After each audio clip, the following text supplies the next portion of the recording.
생명을 살리는 7분 주일 청소년부 예배를 묵상 기도하심으로 시작하겠습니다.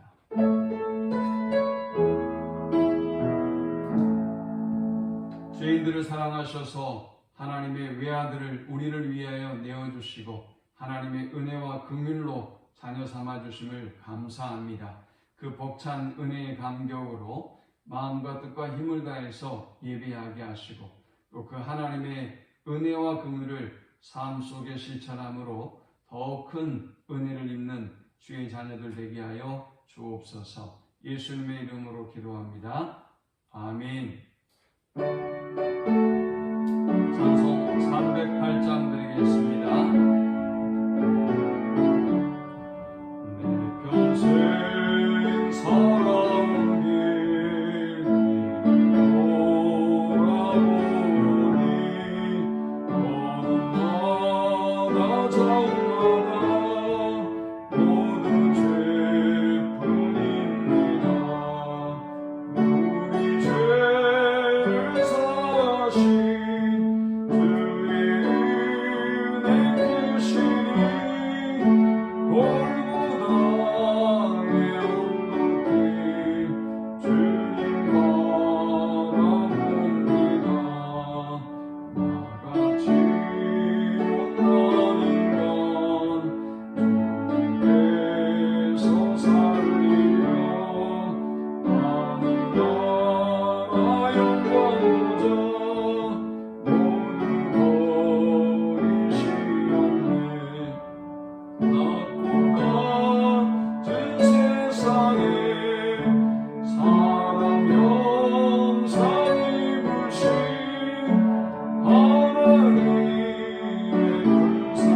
정마다 모든 죄뿐입니다. 우리 죄를 사하신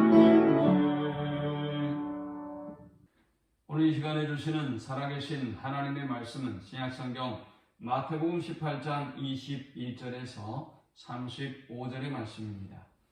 그때 베드로가 나와 이르되 주여 형제가 내게 죄를 범하면 몇 번이나 용서하여 주리까? 7번까지 하오리까? 예수께서 이르시되 내게 이르노니 7번뿐 아니라 7번을 70번까지라도 할지니라.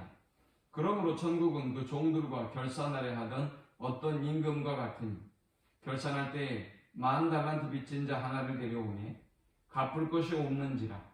주인이 명하여 그 몸과 아내와 자식들과 모든 소유를 다 팔아 갚게 하라 하니 그 종이 엎드려 절하며 이르되 내게 참으소서 다 갚으리이다 하거늘 그 종의 주인이 불쌍히 여겨 놓아 보내며 그 빚을 탕감하여 주었더니 그 종이 나가서 자기에게 100데나리온 빚진 동료 한 사람을 만나 붙들어 목을 잡고 이르되 빚을 갚으라 하니 그 동료가 엎드려 간구하여 이르되 나에게 참아주소서 갚으리이다 하되 허락하지 아니하고 이에 가서 그가 빚을 갚도록 옥에 가두거늘 그 동료들이 그것을 보고 몹시 딱하게 여겨 주인에게 가서 그 일을 다 알리니 이 주인이 그를 불러다가 말하되 악한 종아 내가 빌기에 내가 내 빚을 전부 탕감하여 주었거늘 내가 너를 불쌍히 여긴 것 같이 너도 내 동료를 불쌍히 여김이 마땅하지 아니하냐 하고 주인이 노하여 그 빚을 다 갚도록 그를 옥졸들에게 넘기니라.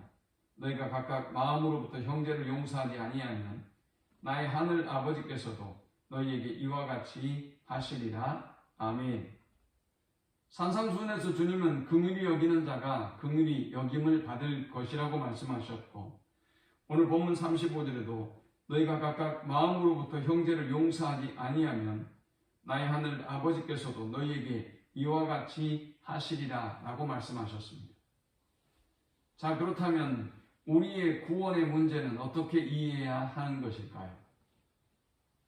오늘 본문 35절의 말씀대로라고 한다면 우리가 사람을 용서하지 아니한다면 우리가 용서받을 수 없다고 말씀하셨습니다. 그러나 사실 주님이 이 땅에 오신 이유도, 십자가에 못 박혀 달려 돌아가신 이유도, 그리고 주님이 우리에게 그 놀라운 은혜와 긍휼을 베풀어 주셔서 하나님의 자녀 삼아 주신 그 구원의 모든 과정에서도 단 한 곳에서도 인간의 의와 노력이 들어있는 것은 없습니다. 이 모든 것은 전적인 하나님의 은혜로 이루어진 것이지요. 그러면 본문 35절의 말씀과 마태복음 5장 7절의 말씀은 우리가 어떻게 이해해야 하는 것일까요?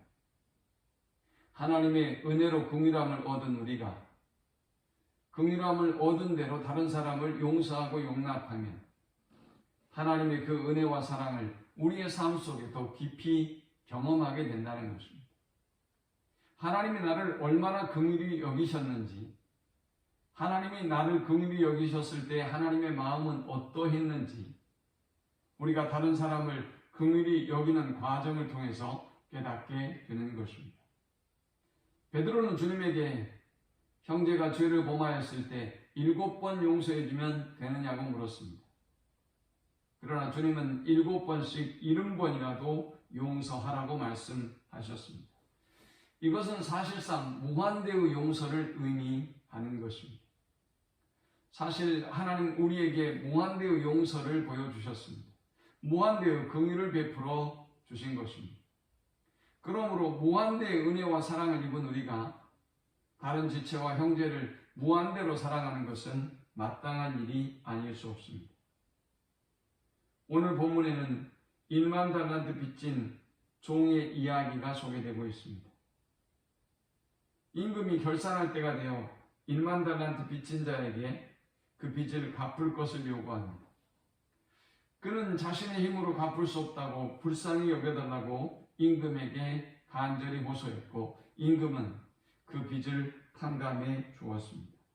1만 달란트는 6천 달란트에 해당하는 큰 돈입니다. 그런데 그가 탕감을 받고 난 이후에 자신에게 100데나리온 빚진 사람을 만나게 됩니다.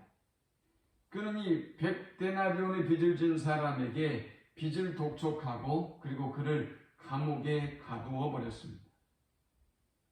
나중에 임금이 이 사실을 알고 다시 1만 달란트 빚진 자를 불러들입니다. 그리고 그 빚을 다 갚도록 했고 그를 옥졸들에게 넘기고 말았습니다. 그때 임금은 이렇게 말씀합니다. 내가 너를 불쌍히 여긴과 같이 너도 내 동료를 불쌍히 여김이 마땅하지 아니하냐 하고, 우리는 이 말씀을 보면서 세 가지를 기억해야 합니다.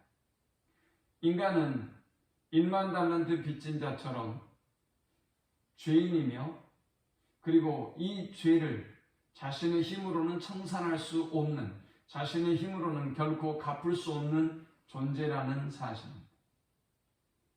두 번째, 우리는 하나님의 긍휼을 입은 존재라는 사실입니다. 하나님의 긍휼로, 하나님의 은혜로 죄인이었던 우리가 이제 의로운 존재가 되었습니다.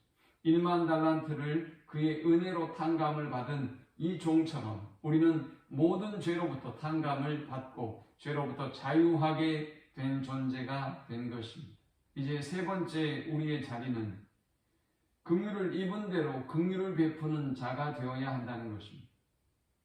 1만 달란트는 사람의 힘으로는 갚을 수 없는 그런 큰 돈입니다. 사람이 6천일 동안 일을 해서 벌어 모아야만 하는 돈이 바로 1만 달란트인 것입니다.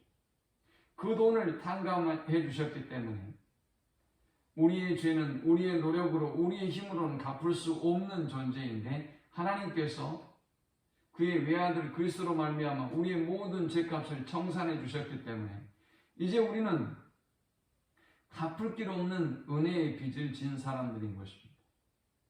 우리가 긍휼을 베풀어야 하는 그 사람들에게 전해야 하는 것입니다.